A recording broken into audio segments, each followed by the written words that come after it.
वाहिगुरु जी का खालसा वाहिगुरु जी की फतेह। सुखमनी साहब की 19वीं अष्टपदी में गुरु साहब ने हमें कच्चे धन से तोड़कर सच्चे धन से जोड़ा है, भाव नाम धन से जोड़ा है। और इस अष्टपदी में विस्तार से गुरु साहब ने समझाया कि ये नाम धन क्या है, कैसे प्राप्त करना है और किससे प्राप्त करना है। तो इस पूरी कथा को गुरु की कृपा से समझने के लिए पहले श्लोक को पढ़ते हैं, जिसमें अष्टपदी का सार है। गुरु साहब फरमाते हैं कि श्लोक साथ ना चालै बिन भजन बिख्या सगली चार, हर हर नाम कमावना नानक एह धन सार। इंसान जीवन भर दो तरह का धन कमाता है। एक है माया धन, बाप बुरे विचारों का धन, अवगुणों की दौलत, जैसे बुरा खाना, बुरा पीना, बुरा सुनना, देखना, बोलना, पढ़ना, और काम, क्रोध, लोभ, मोह, निंदा, अहंकार आदि की दौलत को मन जमा करता है। पर इस दौलत में मजा तो है पर कुछ पलों का, लेकिन इस मजे की सजा बहुत बड़ी है जो मन हर रोज सहता है। रोज इन अवगुणों के कारण पल पल मरता है। और सबसे बड़ी बुरी बात इन अवगुणों की ये है कि जब कोई मुसीबत आती है तो ये कोई भी विकार हमारा साथ नहीं देता। ये माया रूपी धन हमें अकेला छोड़ जाता है, क्योंकि इन्हें केवल खाने पीने का पता है। किसी मुसीबत से कैसे निकलना है इसका हल नहीं पता। और यदि कोई सलाह दे भी दें तो बहुत बुरी सलाह देंगे, जैसे या तो जिसने बुरा किया उसे बुरा कह दो, या किसी को मार दो, या लूट लो, या भाग जाओ, या खुद मर जाओ। तो ये एक तरह का धन है अवगुणों का, जो हमारी सोच को नीचे लेके जाता है, हमें परमात्मा से दूर करता है। और एक दूसरी तरह का धन भी है, वह है नाम धन। इसमें भी गुण होते हैं पर अच्छे गुण, जिसे प्रभु गुण कहते हैं, जैसे सत्य, संतोष, सब्र, दया, दर्द, मिठास, मदद, भाईचारा, मित्रता, धर्म, अच्छा देखना, बोलना, सुनना, निर्भयता, निर्वैरता, सहज विवेक आदि अनेकों गुण हैं जो हमारे जीवन को धनवान बनाते हैं। और जब कोई मुश्किल आए तो ये हमें सही सलाह भी देते हैं कि संयम में रहकर इससे कैसे पार जाना है। तो गुरु साहब फरमाते हैं कि एक भजन भिन्न, बाप प्रभु गुणगान के बिना और कुछ भी साथ नहीं जाता। यदि हमारे साथ कुछ चलता है, साथ देता है, तो वह है रब का भजन, उसके उपदेश, उसके गुण, और बाकी सारी माया, सभी विषय विकार धूल समान है, ये हमारा साथ नहीं देते। इसलिए हे नानक, हरि परमेश्वर के नाम स्मरण की कमाई करना ही अति उत्तम धन है। ये एक ऐसा धन है जो हमें कमाना है। तो संगत जी, इस धन के बारे में आगे अष्टपदी में पूरी विचार है कि ये दौलत कैसी है और कैसे इसे कमाना है। अष्टपदी। संत जना मिल करो विचार, एक सिमर नाम आधार। श्लोक में जिस धन की बात गुरु साहब ने की है उसके लिए हमें क्या क्या करना है, उसमें से सबसे पहली सीख है कि अपने मन को पहले उसके पास लेकर जाना है जिसके पास ये धन है, भाव गुरु के पास। गुरु साहब फरमाते हैं कि संत जनों की संगत में, भाव गुरु की संगत में मिलकर इस धन को पाने की विचार करो। और गुरु साहब फरमाते हैं कि इस विचार में पहला काम है एक ईश्वर को स्मरण करना, उसके नाम का सहारा लेना। संगत जी, जिसके गुण हैं, जो गुणों का जन्मदाता है, उसी को गुरबाणी द्वारा स्मरण करना होगा, तभी हमारे अंदर वह नाम धन आ सकेगा। अवर उपाव सब मीत बिसारो, चरण कमल रिद्ध मह और तारो। और इस विचार में यह भी बात याद रखनी है कि जब गुरु के पास आ गए तो फिर और द्वार पर मत जाना, क्योंकि जितने दर होंगे उतना ही ज्यादा मन को भटकना होगा। इसलिए गुरु द्वारा ही असल दर है, जहां पर टिके रहना है और वहां रहकर परमात्मा से जुड़ने का तरीका खोजना है। गुरु साहब फरमाते हैं कि हे मेरे मित्र, दूसरे तमाम प्रयास भुला दो और केवल ईश्वर के चरण कमल अपने मन हृदय में बसाओ। भाव प्रभु गुणों का जो धन है उसे मन में गुरु की वाणी द्वारा बसाओ, उसका गुणगान करो, गुरबाणी के विचार करो। जितना ज्यादा मन विचार में जाएगा, उतने ज्यादा गुण हमारे अंदर भरते चले जाएंगे। कर्ण कारण सो प्रभ समरथ, दृढ़ कर गह नाम हर वथ। वथ भाव चीज। और जो गुरु के पास जाता है, गुरु की संगत करता है, तो गुरु साहब मन को उस धन को पाने से पहले एक और बात पक्की करवाते हैं कि ऐ मन, वह परमात्मा ही जगत का दाता है, वह सब कुछ बनाने और करने वाला है, इसलिए जो सदा रहने वाला है उसके साथ जुड़ना है। गुरु साहब फरमाते हैं कि वह प्रभु तमाम कार्य करने व जीव से करवाने के समर्थ रखता है, इसलिए प्रभु के नाम रूपी वस्तु को दृढ़ करके पकड़ लो, उसे संभाल लो। संगत जी, हम रोज कितनी गुरबानी पढ़ते हैं, सुनते हैं, पर उसे संभालते नहीं। यदि हम मन में उसे संभाल ले, उसे दिन रात गाएं, तो हम धनवान हो सकते हैं, ईश्वरीय गुणों से माला माल हो सकते हैं। एह धन संचो होवो भगवंत, संत जना का निर्मल मंत। जब परमात्मा की जान पहचान समझ में आए तो गुरु से फरमाते हैं कि भाई, भिख्या भाव माया के धन का त्याग करो, विकारों का त्याग करो और नाम रूपी धन जमा करो। इस प्रभु के नाम रूपी धन को एकत्रित करो और भाग्यशाली बन जाओ।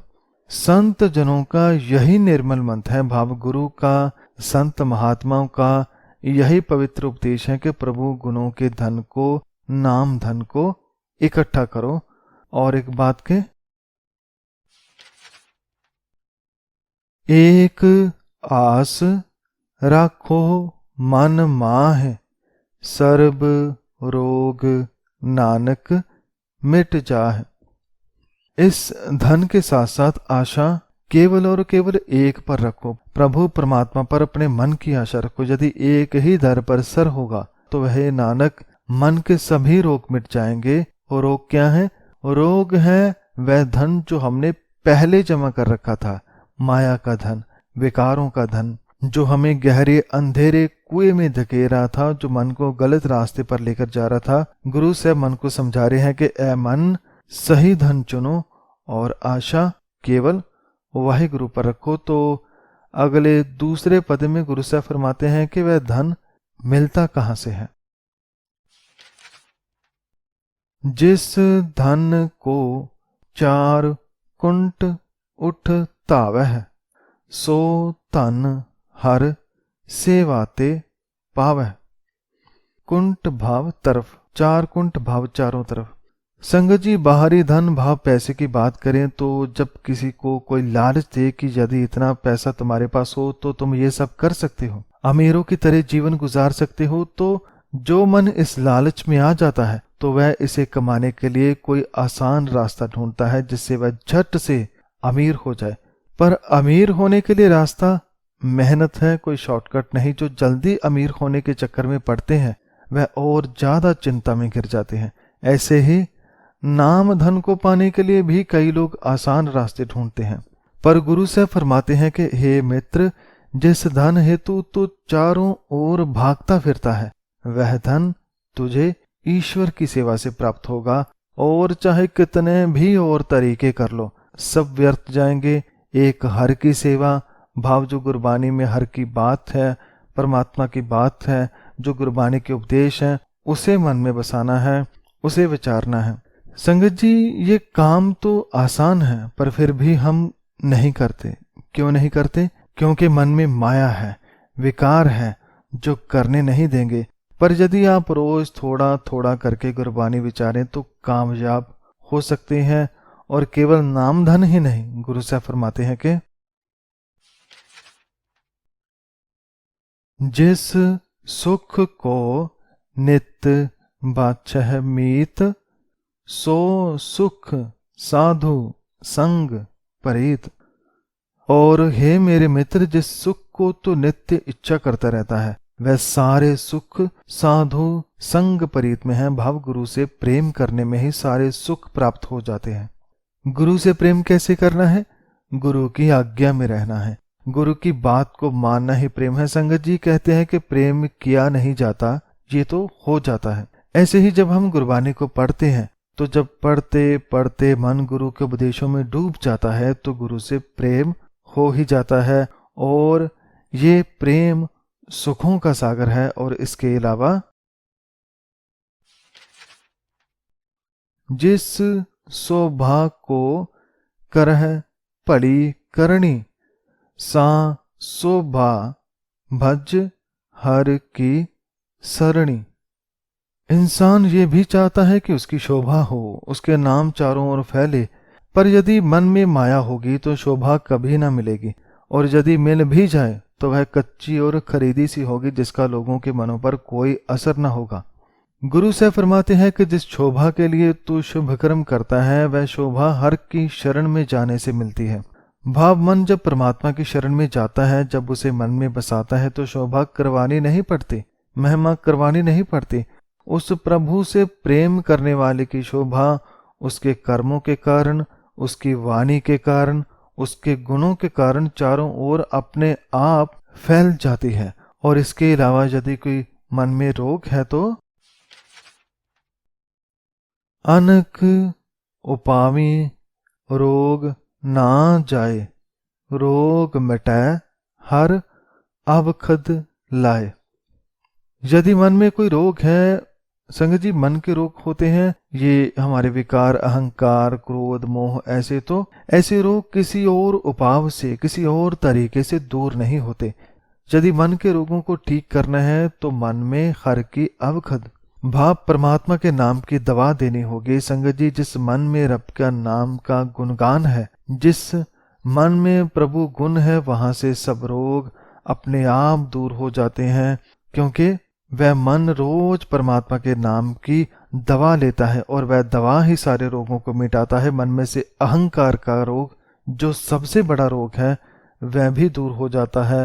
मन स्वस्थ हो जाता है और स्वस्थ मन ही नाम धन को प्राप्त कर पाता है। और वह एक और बात जान पाता है कि सर्ब निधान मह हर नाम निधान, जप नानक दरगह परवान। वह बात है कि दुनिया में चाहे हजारों करोड़ों धन के खजाने हैं, पर सर्वनिधान भाव तमाम खजानों में से हर के नाम का खजाना है, सर्वश्रेष्ठ खजाना है, जिसमें बेशकीमती गुण है। जैसे परमात्मा की कीमत नहीं लगाई जा सकती, ऐसे उसके गुणों की कीमत भी नहीं लगाई जा सकती। जिसके मन में ये गुण है, हे नानक, इस धन को संभाल, उसके नाम का जाप कर। ऐसा करके तू ईश्वर के दरबार में स्वीकार हो जाएगा। तो संगत जी ये था दूसरा पदा। अब तीसरे पद में गुरु साहब मन को समझाते हैं कि यदि नाम का धन कमाना है तो मन के अंदर जो पहले से धन जमा है, वह माया का, बिखिया का, उसे दूर करना होगा। माया में सोए हुए मन को जगाना होगा। मन पर बोधो हर कै नाय, दाह दिस तावत आवे ठाए। परबोधो भाव जगाओ। ऐ मन, तू क्यों विकारों के कच्चे धन को लेकर बेफिक्र होकर सो रहा है? तू उठ, देख तेरा सब कुछ इस माया ने लूट लिया है। गुरु साहब फरमाते हैं कि अपने मन को भगवान के नाम द्वारा जगाओ, हर के नाम को गाओ, उसे पढ़ो, ताकि तुम्हारी आवाज मन के हर कोने तक जा सके।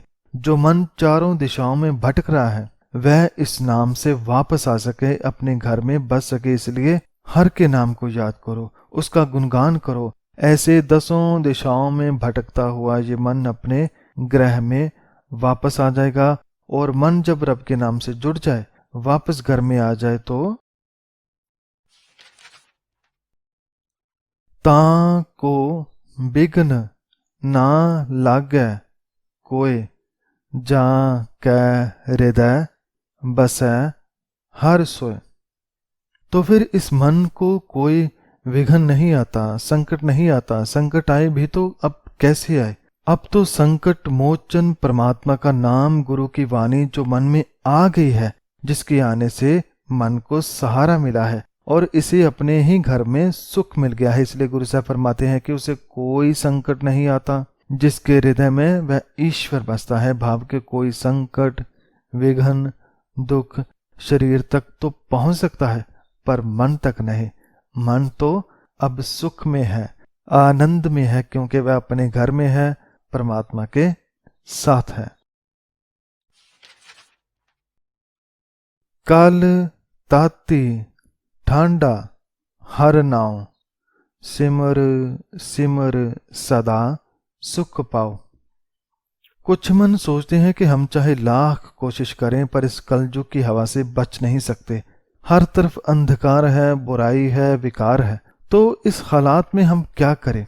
गुरु से फरमाते हैं कि चाहे यह कलयुग गर्म है, यहाँ विकारों की आग में सब जल रहे हैं, पर हर का नाम शीतल जल है। उसका नाम लेने से मन को ठंडक मिलती है, मन शांत रहता है। तपते हुए कलयुग में भी मन स्थिर रहता है। इसलिए ऐ मेरे मन, तो परमात्मा को सदैव स्मरण कर और सुख में जियो।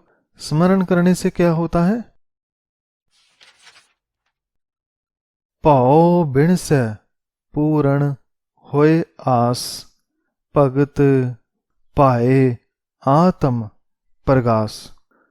नाम स्मरण करने से, परमात्मा के गुणों से जुड़ने से मन के भय दूर होते हैं और आशा पूर्ण हो जाती है। भाव पहले मन कोई आशा करता था तो साथ में भय भी होता था कि ये पूरी होगी या नहीं, पर जब मन में रब का नाम आ जाए तो फिर मन घबराता नहीं, सदा उसके हुक्म से जुड़ा रहता है। और नाम स्मरण से, प्रभु की भक्ति करने से, प्रेम करने से आत्मा उज्जवल हो जाती है। वह आत्मा जो पहले विकारों के कारण कमजोर हो चुकी थी, अब नाम के सहारे चमक उठती है, उसकी हर आशा पूरी हो जाती है। इसलिए ऐ भाई, सब मिलकर उस परमात्मा का नाम का ही स्मरण करो।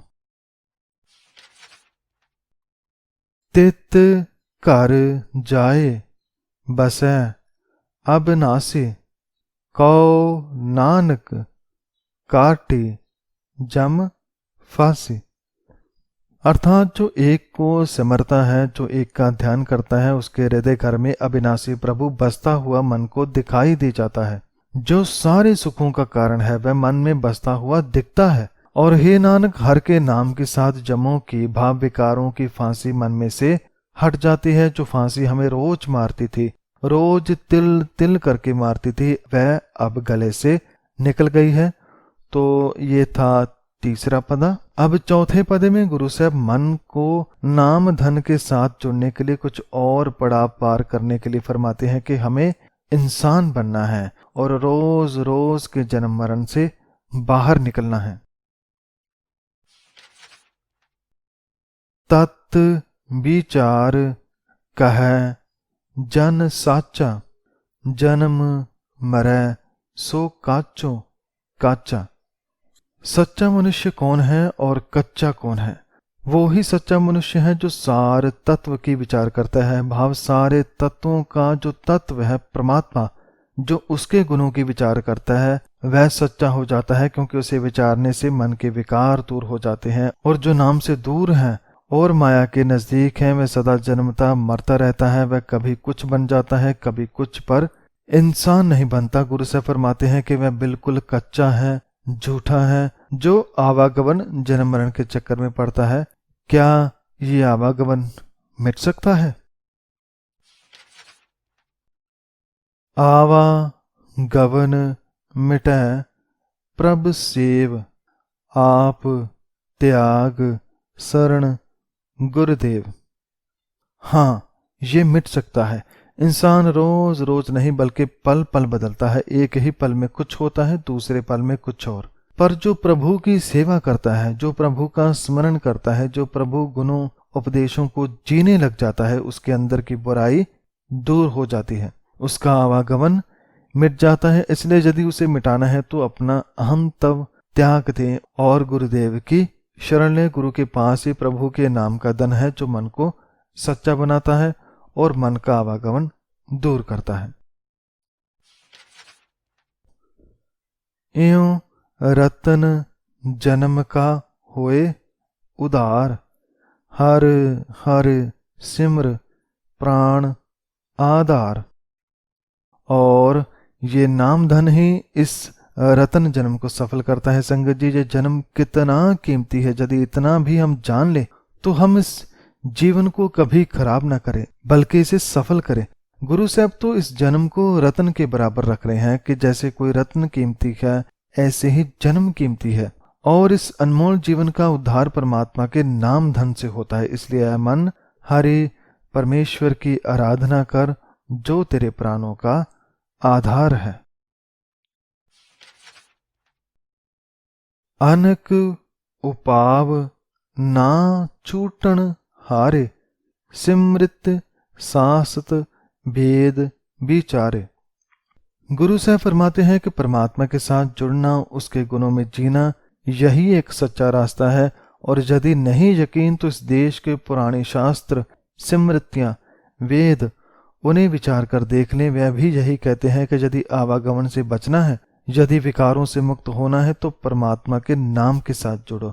एक उसका सिमरन ही मन को बचाता है और कोई तरीका नहीं बचा सकता। इसलिए ऐ प्यारे मित्र, हर की भगत करो, मन लाए, मन बंचत नानक फल पाए।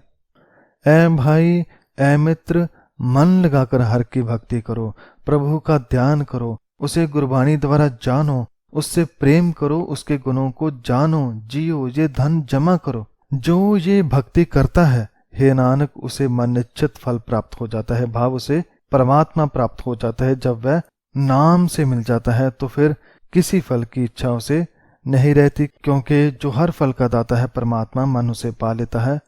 तो इसके बाद 5वें पदे में गुरु साहब बिखिया धन, भाव माया का धन, जो विकारों का धन है, उसके बारे में फरमाते हैं कि वह क्यों नहीं कमाना चाहिए।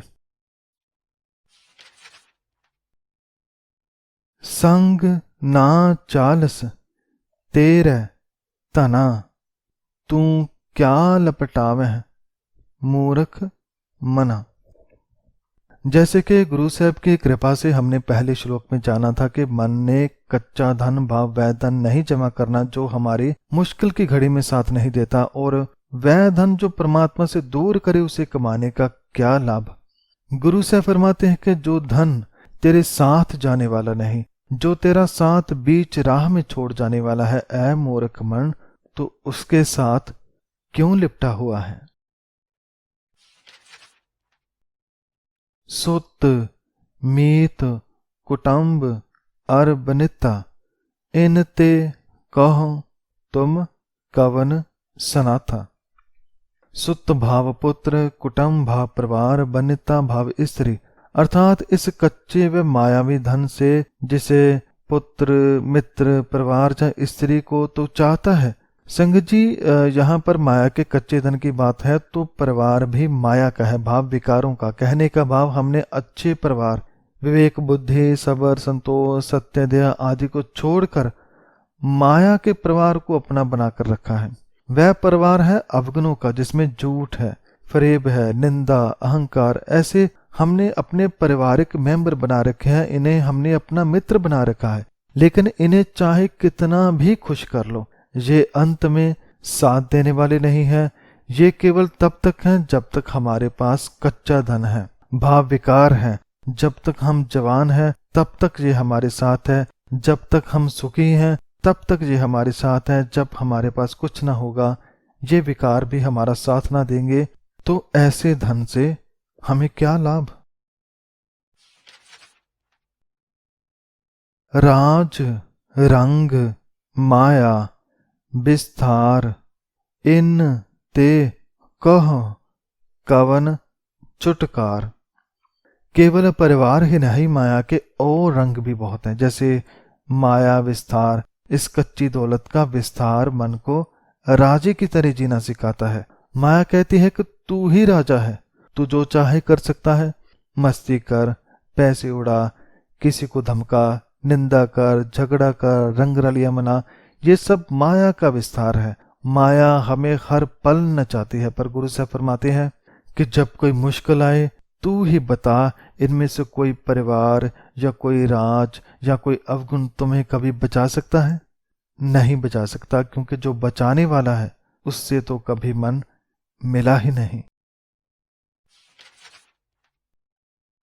अस हस्ते रथ असवारी, झूठा डंफ झूठ पासारी।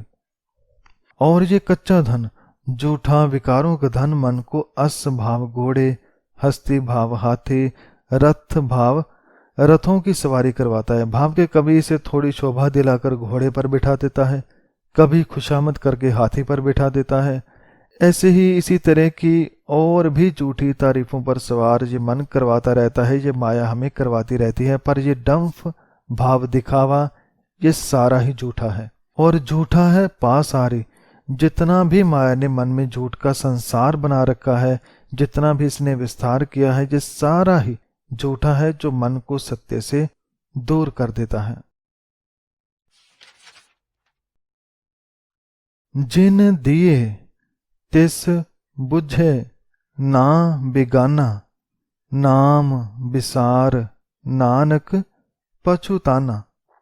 ये मन सत्य से, कच्चे धन से, नाम धन से, माया के पीछे लगकर इतना दूर चला जाता है कि वह उसे ही भूल जाता है जिसने जीवन दिया, जिसने जीने को सभी पदार्थ दिए, वह उसे ही भूल जाता है। गुरु साहब फरमाते हैं कि बेज्ञान मन उस परमात्मा को नहीं जानता जिसने ये तमाम पदार्थ दिए हैं। हे नानक, नाम को भुलाकर प्राणी अंत में पश्चाताप करता है। जब ये सारे विकार अंत में साथ छोड़ जाते हैं, ये सारे रंग तमाशे जब साथ छोड़ जाते हैं, तो मन बहुत परेशान होता है, पछताता है, पश्चाताप करता है।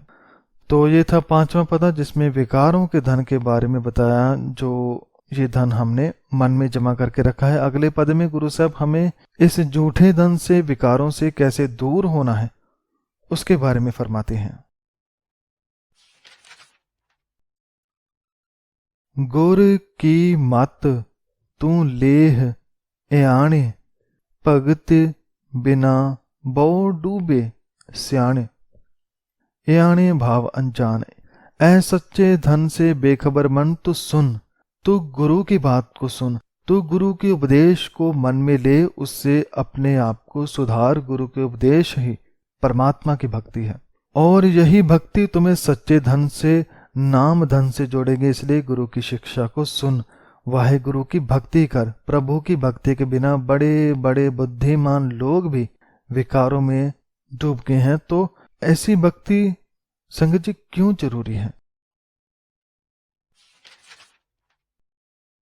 हर की भगत करो मन मीत, निर्मल होए तुम्हारो चीत। ऐसी भक्ति, हर की भक्ति इसलिए जरूरी है ताकि मन में से जो विकारों की मैल है वह साफ हो सके, जो माया का धन है वह जा सके और इस साफ मन में हर का नाम धन बस सके। गुरु साहब फरमाते हैं कि हे मेरे मित्र, अपने मन में भगवान की भक्ति कर। भक्ति क्या है? पिछली पंक्तियों में हमने इसे जाना था कि गुरु के उपदेशों को मानना रब की भक्ति है। ऐसी भक्ति करने से तेरा मन निर्मल हो जाएगा। चरण कमल राखो मन माह, जन्म जन्म के किल बिख जाह। अर्थात ऐ मन, प्रभु के चरण कमल अपने हृदय में बसा। भव गुरु के उपदेश जिसमें परमात्मा का नाम है उसे मन में बसाने का यत्न कर। संगत जी, पहले हमारा मन वाणी में नहीं लगेगा, क्योंकि मन में बहुत सा गंध है, मैल है, जिस कारण मन टिक नहीं पाएगा। पर घबराना नहीं, धीरे धीरे करके मन जरूर साफ होगा। जब हम गुरबानी को पढ़ते जाएंगे मन साफ होता जाएगा, मन निर्मल होता जाएगा। फिर जैसे कमल पानी में रहकर पानी से दूर रहता है, ऐसे ही मन विकारों से दूर रहेगा और इस तरह से तेरे जन्म जन्मांतर के पाप भी दूर हो जाएंगे। भाव वह पाप जो मन को सही रास्ते पर जाने नहीं देते, वह पाप जो मन रोज करता है, उससे हम छूट जाएंगे। आप जपो अवरा नाम जपावो, सुनत कहत रहत गत पाव। और जब मन साफ हो जाए, निर्मल हो जाए, तो इसे जपना पढ़ना बंद मत करें, बल्कि इस नाम को रोज जपें, दोहराएं, खुद भी जपें और दूसरों को भी जपाएं। ऐसा करने से, नाम को सुनने से, उच्चारने से, गुणगान करने से, विचार करने से मन दिन प्रतिदिन और निर्मल होता चला जाएगा, और ऐसे मन की गति हो जाएगी, भाव मन की अवस्था बहुत ऊंची हो जाएगी, मन का रहन सहन बहुत ऊंचा हो जाएगा, इसका किरदार निखर जाएगा। सार पूत सत हर को नाव, सहज सुभाए नानक गुण गाओ। सार का भाव श्रेष्ठ और सारभूत का यह अर्थ है श्रेष्ठ तत्व की बात। यह पूरी बात का निचोड़ ये है कि सत्य हमेशा रहने वाला है। वह सत्य है हर का नाम, भाव रब का नाम, उसके उपदेश ही, उसका नाम धन ही एक ऐसा सत्य है जो सभी तत्वों का सार है, जो सबसे ऊंचा है। उससे जो मन का मिलाप करवा लेता है वह भी उस सत्य के जैसा ऊंचा हो जाता है, सच्चा हो जाता है। इसलिए हे नानक, सहज स्वभाव से प्रभु की गुण स्तुति करो, बड़े ही सहज से, बड़े ही चाव से, बड़े उत्साह से मालिक का नाम लें, गुरु की वाणी को पढ़ें, समझें। ऐसा करने से क्या होगा? अगले 7वें पद में गुरु साहब फरमाते हैं कि गुण गावत तेरी उतरस मैल, बिनस जाए हौमै बिख फैल। प्रभु का नाम उच्चारने से, प्रभु के गुण गाने से मन को सुख मिलेगा, मन को आराम मिलेगा, मन को प्रभु गुण मिलेंगे जो मन में से विकारों की मैल को उतार देंगे। मन में जो कच्चा धन है उसे ये गुण मन में से निकाल देगा। और जो सबसे बड़ी बिख है, भाव जो विष है, जो जहर है हौमे अहंकार का, उसका विस्तार भी मन में से मिट जाएगा, अहंकार दूर हो जाएगा। और जब ऐसा नाम धन मिल जाए तो हो अचिंत बसै सुख नाल, सांस ग्रास हर नाम समाल। तो फिर मन अचिंत हो जाएगा, उसे कोई चिंता ना सताएगी। गुरु साहब फरमाते हैं कि जो मन प्रभु गुणों से जुड़ेगा, सच्चे धन से जुड़ेगा, वह बेफिक्र हो जाएगा और सुखपूर्वक बसेगा। कौन सुखी होगा? जो अपने प्रत्येक श्वास और ग्रास से हर के नाम की आराधना करेगा, जो श्वास श्वास उसे याद करेगा। संगत जी, जीवन बदलने के लिए, मन को सही करने के लिए यदि दिन रात भी गुरु की वाणी से जुड़ना पड़े तो जुड़ जाना चाहिए। सफल होने के लिए इंसान क्या कुछ नहीं करता। हम जितना वक्त और कुछ सुनते हैं उतना वक्त कथा सुने, जितना वक्त कुछ बेकार सोचते हैं उतने वक्त गुरबानी को पढ़े, जितने वक्त निंदा करते हैं उससे अच्छा है कि समय का सही इस्तेमाल करें, गुरु की संगत करें, गुरबानी से जुड़ें। छाड़ सियानप सगली मना, साध संग पावह सच धना। गुरु साहब यहाँ पर एक और उपदेश देते हैं कि जब मन कुछ थोड़े बहुत गुण परमात्मा के जान जाता है तो फिर से अहंकार वापस आता है, पर नए रूप में, धार्मिक रूप में। गुरु साहब फरमाते हैं कि अहंकार में फंस मत जाना। हे मन, अपनी तमाम चतुरता त्याग दे, भाव ये सोच त्याग देना कि मैं कुछ जानता हूं, और सदा गुरु की संगत से जुड़े रहना, क्योंकि वहीं से साध संगत करने से तुम्हें सच्चा धन मिल जाएगा। एक यही धन है जो सदा साथ निभाने वाला है।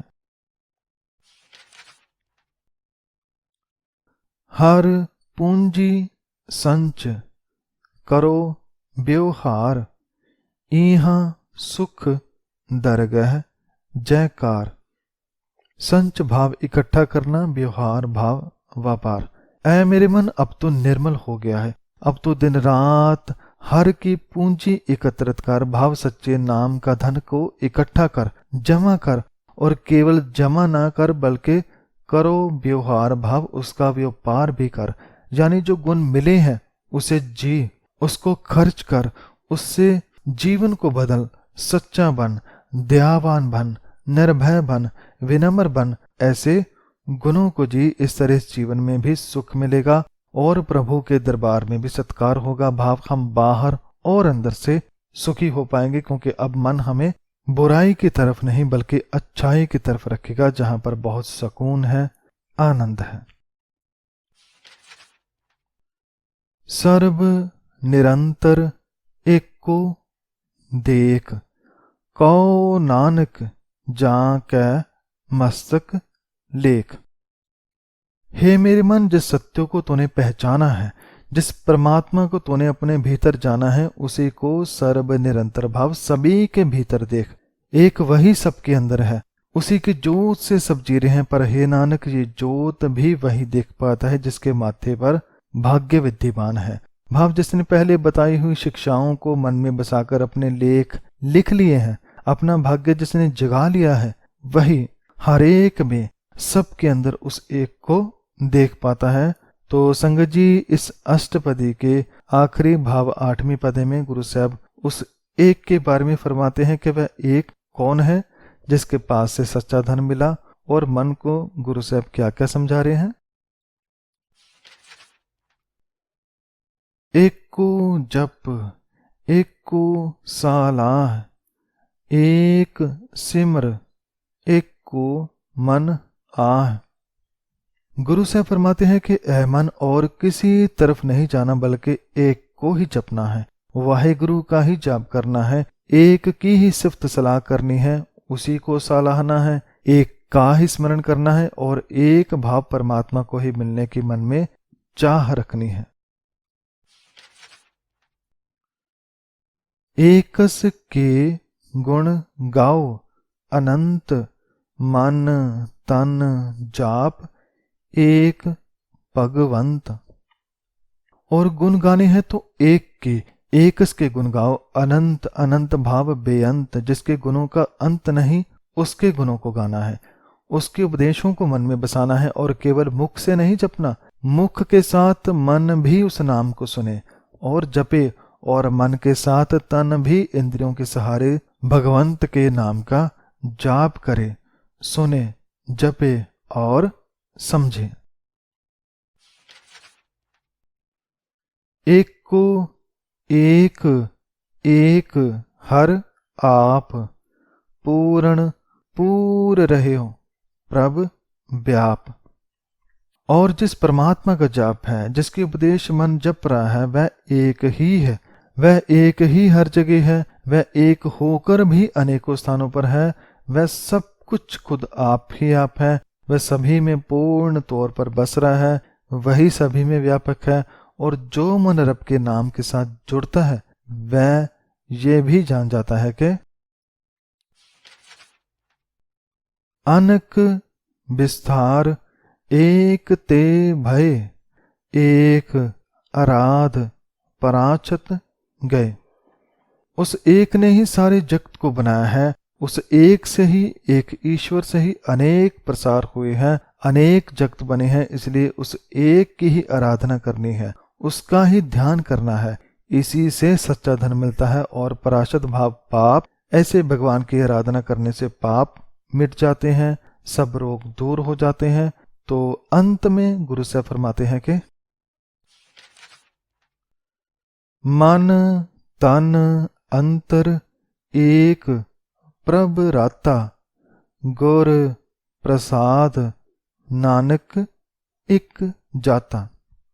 जिस इंसान के मन तन के अंदर एक प्रभु रच मच गया है, भाव जिसका मन परमात्मा के गुणों से, सच्चे धन से, नाम रूपी उपदेशों से रंग गया है, हे नानक, वही मनुष्य ने गुरु की कृपा से एक ईश्वर को जाना है, उसे अपने भीतर पहचाना है। तो इस एक से जुड़कर मन ने अपने भीतर ऐसा नाम धन जमा करना है जिससे वह जीवन मनोरथ को पूरा कर सके, परमात्मा को पा सके। तो संगत जी, ये थी 19वीं अष्टपदी, जिसमें गुरु साहब ने बड़े विस्तार से समझाया कि हम कैसे गलत धन को इकट्ठा करने में लगे हैं। ऐसा धन जो विकारों का धन है, माया का धन है, बाप बुरे गुणों का धन, जो हमें भीतर से दुखी करता है और चिंता और विकारों में लगा रखता है। लेकिन एक धन ऐसा भी है जो सच्चा है, वह है नाम धन। गुरु साहब ने उसके बारे में मन को समझाया, कैसे उसे प्राप्त करना है, किससे प्राप्त करना है, सारी बात बड़े ही प्यारे ढंग से गुरु साहब ने हमें समझाई। तो इस पूरी वाणी के लिए गुरु साहब का बहुत बहुत धन्यवाद। श्री गुरु ग्रंथ साहब जी का धन्यवाद, जो उन्होंने हमें सच्चे नाम के साथ जोड़ा, एक निरंकार के साथ जोड़ा। और संगत जी, आप सबका भी इस विचार को सुनने के लिए धन्यवाद। हुई सभी गलतियों की मैं क्षमा चाहता हूँ। वाहिगुरु जी का खालसा, वाहिगुरु जी की फतेह।